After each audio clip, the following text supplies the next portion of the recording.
As far as I'm concerned, as long as that same respect and recognition is not shown toward every one of our people in this country, it doesn't exist for me. And during the few moments that we have left, we want to have just an off-the-cuff chat between you and me. Us. We want to talk right down to earth in a language that everybody here can easily understand.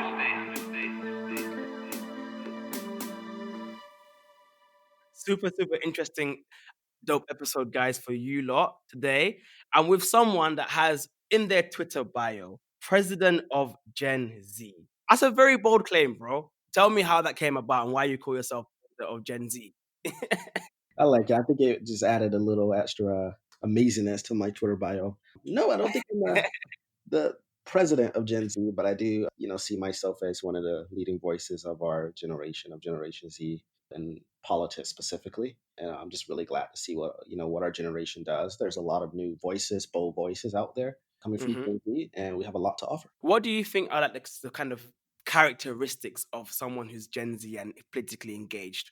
What are the kind of hallmarks of that person? Well, we all seem to be depressed college students or depressed high school students, but I do think that I mean specifically leaders who are in Gen Z, I think we tend to be a little bit more progressive than the population as a whole, a little bit more left for sure. But that's just mostly because we were born into a world, a society that's a little hard on us, and we're just figuring out, how to navigate it. And we believe that a better world is possible, and we're aiming towards that. So, okay, so how did you kind of get involved? Because you actually ran for office, isn't it? Absolutely, yes. I ran for the Florida House of Representatives in 2020 for District So 94. break it down for some of our UK. I mean, many of our listeners are in the UK. So when you say representative, do you mean like the equivalent of what AOC is today? Similar, but on a state level. As you know, we have 50 Okay. states in the US, so each state has their own government, their governor, Okay. a legislature, and a judicial system. And Yep. the equivalent, what AOC would be, but on a state level here in Florida, Okay. Florida House of Representatives. I got to run for that office, as well as in 2018 the Broward County School Board. And Okay. in that endeavor for the school board, I received about 43,000 votes at the age of 19, Wow. which was my Wow. first endeavor. And this past Wow. year,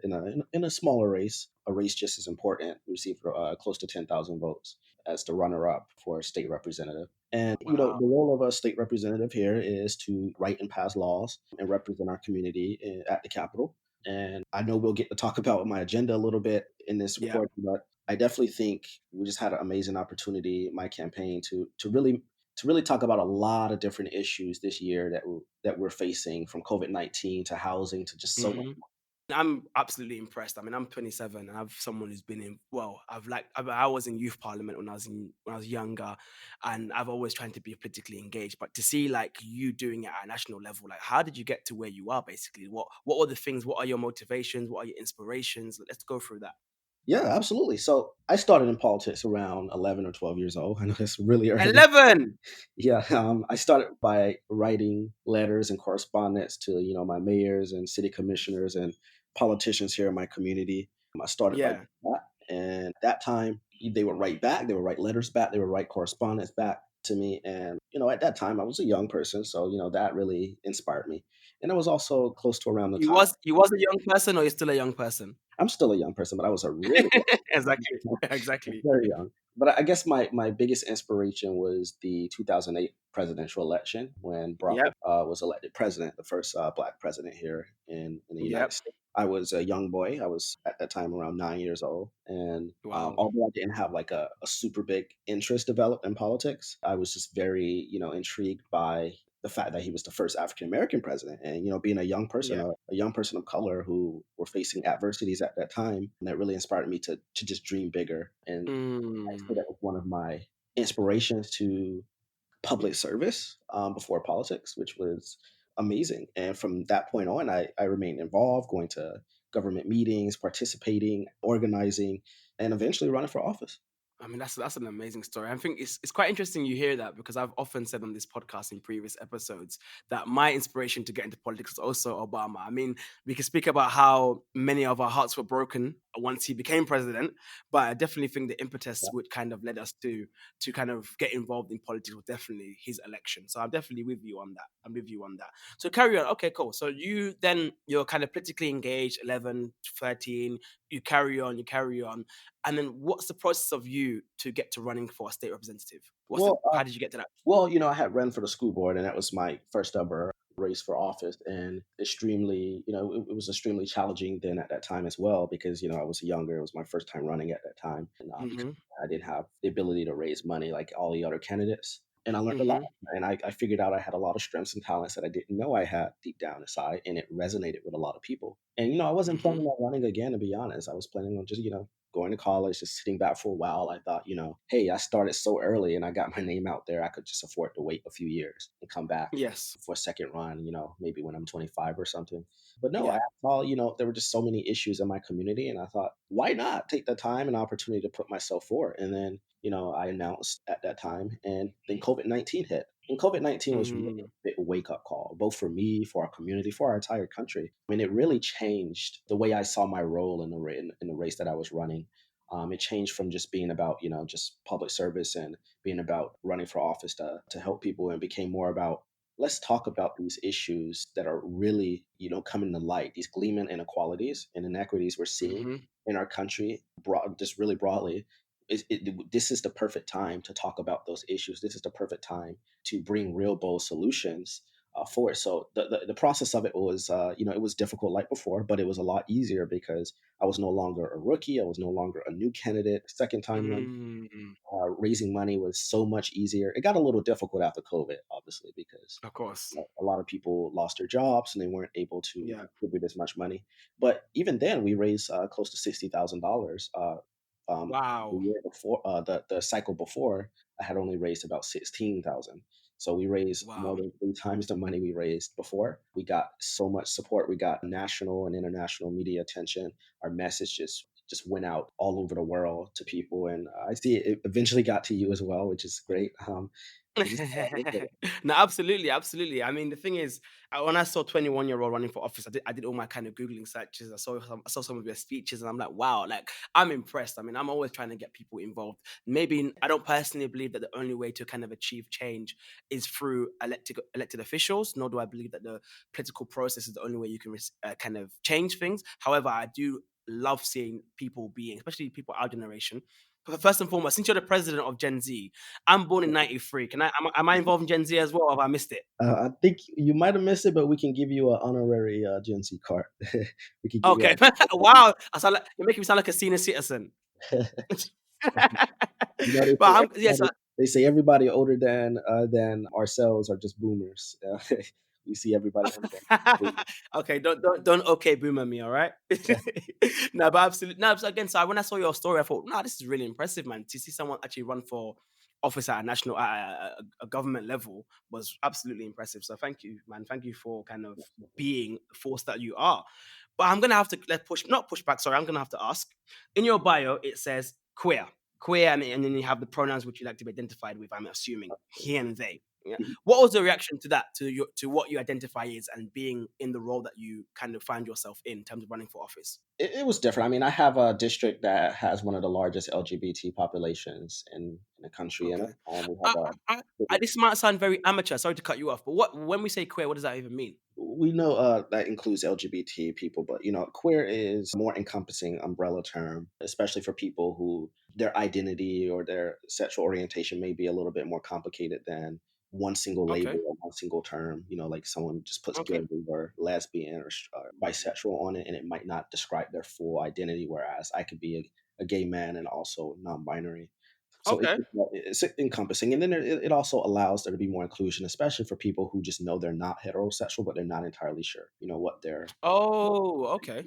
So you Okay. may have people questioning, or they feel like they're this thing, but they're not entirely sure, and they're trying to figure that out. Okay, absolutely, absolutely. And I'm gonna have to ask again because it's something that I'm still trying to get my head around. Maybe I don't want to make it too much about this, but we're just gonna ask, I'm gonna ask just for now. When we say non-binary, what are we talking about? Definitely depends on who you talk to. Everyone sees it a little bit Okay. different, and it's always a some discussion around what the definition of it is. But for me, I believe it means you are identifying outside of the gender binary of male and female exclusively. Currently in the Okay. world, we have a binary system of you're either a male or female. But a lot of Mm-hmm. people, their identity just don't identify as that, or they don't see themselves in that type of situation. They could be genderqueer, they could be transgender, they can be neither male or female identifying. Or you might have someone like myself who I have a connection to masculinity. I have a connection to being a male, but I also see, myself not being tied to masculinity, tied to, just being male. I see more when I see myself outside of that as well. That's super interesting. But when we say gender, we're talking about masculinity and femininity as opposed to biological gender. Well, gender is how you express yourself. Gender is just identity, or you can Okay. identify as male or female. There's definitely biologically there's sets, which is male and female, but there's also different modes as well outside of male and female. You have people that are intersex. You have people we're just not quite entirely sure, and it's just a whole wide variety. It's a spectrum. It's a little different for everyone. And then you have people we just identify outside of that, or we express ourselves differently. Okay. So essentially, what you're saying is that you just identify or express yourself outside of what we've traditionally understood gender to be. Yep, absolutely. Okay, cool. So I want to talk about your pinned tweet, which I've got in front of me, which I'm going to read out for our listeners. It says, 6 years ago, I was a homeless kid showering at the beach before dawn and then going to school hoping no one would notice. This year, I'm running to be the youngest Florida state representative. I know my story and I'm ready to fight. And without kind of, as much as comfortable as you feel going into that, what is that story about? You being a homeless kid and then your journey. Yeah. I spoke about this during the campaign extensively through the media to my Okay. campaign, to my supporters, to the community as a whole. It's no secret I grew up poor. I grew up with not a lot, and of course there were situations where we were homeless. Mm, I was struggling as a young person. And I know that if it wasn't for people within our community, for others caring and trying to help, that I would have just been another statistic, another number, that my family would have just been another statistic, another number. But yeah. so many other people were there helping and helping guide. And I stayed in school and I got my degree, my diploma, and I'm in college. And Yeah. that's really the story of America. That's really what America promises to everybody is everyone having that opportunity regardless of where they come from. But we know for Mhm. so many that's not the case. For so many people, the American dream is not real. For so many people, the American dream is not there for them. And Mhm. I think my story, in politics, you have people that get in it for different reasons. They get in it because it's just something to do, or they know they could win, or they have the money, or they're rich. And then you Yeah. have people who generally are experienced with life, or Okay. are a piece of our community. People like myself, people like AOC, who was a bartender, people who grew up in the community, who didn't grow up with a silver spoon in their mouth. They know what they're talking about, and they're willing to go to bat for the people they're serving. And I think for me, that's what my story meant. Do you not feel then this is something I always push back and something I kind of internally battle. Do you not feel like sometimes with the system being the way it is, the system being set up in a way to disadvantage poor and working class people? Do you not feel that when we just get inside, we just become another cog of the system? No, I think you can be really effective within a system. It's just about understanding what you're trying to do and having some type of vision. Like some people go into politics thinking they're going to change everything. Everything's going to be different, Hmm. and they're So going to about do. being realistic, you say? Yeah, and being realistic means understanding that, and I knew this too, that if I was elected to the Florida legislature, a lot of my stuff would not have been passed. A lot of my legislation would have been rejected by the Republican controlled House and Senate. And if it passed Mm, somehow, the legislature it definitely would have been vetoed by our governor. But to me, it means having that voice there for people because working people just don't have a voice. They just don't have anyone there for going to bat for them. But when you have someone going to bat, some things can get done, and mhm. we've seen that with people like Bernie Sanders, who in Congress, he for a long time he was the only voice talking about certain things, Yes. and now Yeah. everybody wants to be Bernie Sanders or somehow get there. But I understood that there were certain things I could do for my community outside of trying to change the entire world or the entire state. There were things like Yeah. appropriate I can bring back to fund certain schools, certain projects, assist my constituents in getting services, just being that voice there Hmm. for them. During my campaign, I set that example entirely. During my campaign, we raised thousands of dollars. Outside of the campaign, to help people during COVID-19 who were struggling with their rent, who were struggling with medical bills, with food, who were struggling with their essentials, who were just really struggling. We managed Hmm. to assist those people, connect them to the services they need. We prevented so Wow. many people from being evicted during that COVID-19 crisis, from being thrown out on the street. So it's really all about that mutual aid. It's about that, how you help people, how you go out and what you do, because people see things on Twitter, they see tweets, they see politicians saying certain things, and then sometimes Yeah. they don't see the certain work that certain people are doing, and a lot of people didn't get to see the work that I did. But it's all about setting that example. No, of course. And naturally, what you're saying is that you can definitely, and I agree with you. I think local politics is very effective and you can actually see tangible results. So then, do you ever see yourself going into more national politics than, let's say, becoming a congressman for the actual state, for example? Is that something Yeah, you would like to go into? I can see it for sure. I'm a very loud person. I'm a very, I'm the type of person I'm not afraid to fight and go for what I want. And I've had opponents who told me after the race that I ran against them that, yeah, I was a tough person to run against because I don't hold any Nice. punches. I really stick to my message. So I can see myself doing that. But, I'm going to go wherever my community takes me in whatever role that ends up being. It could be national, it could be local, it could be state. It's just where I see myself being the most effective. Sometimes that's at the Hmm. local level. Sometimes that might be at the state level, and it's just depending on the time, the place, and where we are in history. Absolutely, absolutely. And then what I would ask then, let's talk policy. What are some of your kind of key policy, or what kind of the key issues for you? Yeah, so we had a lot. The first one definitely being healthcare as a human right. We saw this year the clearest example of our broken for-profit healthcare system in its Hmm. entirety, like right in our face. How I broken. want to cut in there. I want to interject there because many people who are listening might not understand. I said a huge part of my audience is in the UK, and I'm sure you're aware in the UK we have a free health care Yeah, system, we're trying to be like you, absolutely free. man. We have absolutely free. So talk us, for those who don't know, when you go to the doctors, do Mhm. you pay there and then, or and you cannot be seen, or what? What? Talk to me through your system. How does it even work? When you So mean it's not free, how does it work? it really depends on what you're doing, but in many cases you will get a hospital bill in the mail, and if you Wow. don't pay that bill, sometimes they can gouge you. And sometimes you have people who they got sick, they needed to fill the prescriptions, and they went. Let's say someone went to the hospital, they just were a little sick, and now they have a bill for $13,000 in the mail, or they just need to get their prescriptions Wow. filled, and the prescriptions cost $2,000 or $800 for that matter, and they're sick and they have to choose between rent or choose between food or choose between their medicine. They have to choose between all of these different things, and they're not entirely sure. Well, will we be able to afford the lights this month, the water, the rent? Um, No way. and then you have people who need those life saving medical procedures and they just can't because sometimes those things cost $400,000. And it's not because it costs $400,000. It's because you have the greed and price gouging of the pharmaceutical industry, which is criminal. You have the medical technology companies that are trying to make money. You have certain doctors trying to make money sometimes. You have a broken Wow. healthcare system, and you have insurance as the middleman between people getting their care.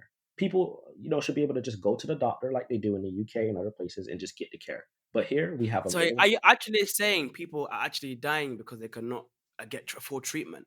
Oh Is it yeah, that, is it to that level? we have over 40,000 people that die every year because they either didn't get to the doctor or they just didn't have the medicine because That's lack of access to health. And then you I have many mean other people who just get sicker and sicker because they can't. I know. I mean, I heard recently something to do with the price of insulin or something like that is Right. so high, It's and incredibly, naturally, incredibly broken. And that's just one example. Health. I mean, we ran on healthcare because that was the biggest example, especially during COVID-19. But housing was a big yes, one too. Housing was huge. We saw so many people, who were going to get evicted, and we saw how landlords just wanted to make their bucks, but they weren't thinking about the people who just couldn't work. And you had a lot of people hmm, who didn't have their housing anymore, and because they lost their job, they lost their health care. You had so many people who just we had a broken unemployment system. There were just so many different issues. So we wanted to tackle the issues that really affected the community the most. But we also hmm. went into other issues that affect the community, such as climate change and water quality, big sugar and its role on our water quality, infrastructure, these are next generation issues people don't talk about. Like, will we have enough drinking water for the people of our Exactly. community? And that's an important question that not enough policymakers ask that question too. But it'll be Of left up to our course. generation to figure that out. 100%. I mean, I think absolutely. Since you made me an honorary member of Gen Z during the course of this chat, I definitely feel the energy needed for a lot of these kind of radical ideas to be even spoke about and implemented is definitely going to come from our generation. I sincerely believe that. My question is then, when I look at American politics, I see how divided it's become and how polarized it's, things around defunding the police. So we're going to have, then you got the progressives, and then you got the liberals, neoliberals, then you've got the right wing conservatives, and it seems so polarized, yeah. And Right. I do believe politics is art of persuasion, and politics is, Joe Biden said it in his victory speech, I'm going to govern as the president of the American states. But do you think America right now, as you see it, is too far gone to ever have some kind of unity again? No, I don't. And the example I give, not just as a history major, but I give the example that when we look throughout history, we've had much more perilous times than we have now, and much more troubling times. And Hmm. in times that we were just as or more divided than we are now, and we managed to get through it. Now, nothing's ever going to be perfect. No one's ever going to agree on everything. Some things are just going to happen. But I want us to be able to look back in history and show that we did the right thing, regardless of what that Of was. course. Of Sometimes course. people will think that's the left wing thing, that's the right wing thing. But I just say sometime enough with the labels on it. It's just about doing what's right. Hmm. And Hmm. I think that I still believe in America. I still believe in America's promise, and I know I say that a lot. But I really do, because I look out there and I see these young people who are not engaged in that politics at the same time. A lot of people Hmm. these young people are not engaged in politics, and it's not because they don't want to. They're out there, they're working hard, they're trying hard in a system, a society that just isn't working for them and isn't thinking about them. And COVID-19 showed that wide open to everyone for us to see. And they're doing what they can, like the kids that are, undocumented immigrants, the DACA kids, kids out there that Yes. are going to school, that are, they're out there working at young ages to help pay the bills in their households. I see those young people working hard and doing their part, and they don't have a government speaking up for them, but they're still working together and they're still doing it. And I don't see them bickering in the same way. And I say that's just really promising, because we have a new generation of people who are not into the hate, who are not into the bigotry, who don't have time. Mm. And I think it's just really a matter of time. And I really think America is going to be coming back for real and better this time. And I know Joe Biden has said that before. We're not there yet, but I really do think that we'll come back better. Oh, that's super interesting. I mean, I love the optimism in your voice. And I kind of stand in between, somewhere in between being optimistic but being a realist at the same time. So, but we can discuss that further another time. But I would like to ask you, how important do you think it is to have kind of bipartisan relations then? I think it's very important. I think it's important to both have bipartisan relations, but also to stand your ground, and Okay. know when to fight, to know when to compromise, and know when to call it a day. But there are a lot of Okay. people out there where we agree on a lot of things, who are Republicans, who might have different politics than me, but we all understand that climate change is an existential threat. We understand that, hey, we might not agree on a solution right now, but we all know the healthcare system is broken and ineffective. We all know that our infrastructure is not working. We all know that the housing crisis is a clear example of something that should change. And we know what the Okay. problems are. And it's not that people don't know what the problems are. We all know what the problems are. And it's just having the courage to really work together to get it done. But then how about, let's say, some like, how do you, since you're in politics, then let's say the issue of white supremacy, how do we begin to have a dialogue with someone who completely doesn't even believe the existence of something called white supremacy? It's really hard. It's really difficult, but I've seen it. I've seen people change. It's really about education, and it's really about people having an open mind. But a lot of people just don't have an Okay. open mind, and it's hard to get to them. And Of course. sometimes you can get to them, and sometimes you can't. But we just have to try. We have to try. And sometimes the way you do that is by shaming them and letting them know this is wrong. This is un-American. This is not right. And sometimes the way to do it is by educating them if they're open to that. It just really depends on the person or the group, or what it is specifically. But I think that a lot of people, or most people, are starting to come to terms with the fact that our country has some really dark chapters in it, and we still have dark chapters to rewrite. or not rewrite, but Hmm. we need chapters to write, and we don't have to. I think people are starting to understand. It doesn't have to be this way. Like it really does Hmm. not have to be this way. Things could be better, and when we understand that, I mean, the possibilities are limitless at that time. We can really get anything. Oh, absolutely. And then finally, I would ask you to those, what would your message be to those young people who are so disillusioned, who believe that nothing will ever change? There's no point of getting into politics. There's no point. We're kind of doomed. What would your message be to them? I say to them, well, I say two things. First, look back throughout history, and I say to them, things can change, and I know it because things changed in my life at one time. There were times Hmm. in my life where Hmm. I thought, this is the end, or nothing's ever going to change, or this is all I'll amount to. I'm black. I'm probably going to end up being here, being in jail, being dead, or in some certain situations. And I defied those Hmm. odds to this day and still do. And I know that, that may not be the case for everyone, but things can change. But in order for it to change, we have to fight and work for it. Nothing comes without hard work, really. And I don't say that in a smart way to people. I say really, the people who have changed things the most throughout history had to really, really work hard to change those things. They had to really fight. It didn't come easy. And I say to them, when it gets the hardest, that's when you know you're the closest to the goal. Okay. Nice, nice. Well, I love the optimism, man. You are a force for good. Thank you so much for speaking to me, guys. I'll post Elijah's socials in the comments. You can hit him up on social media.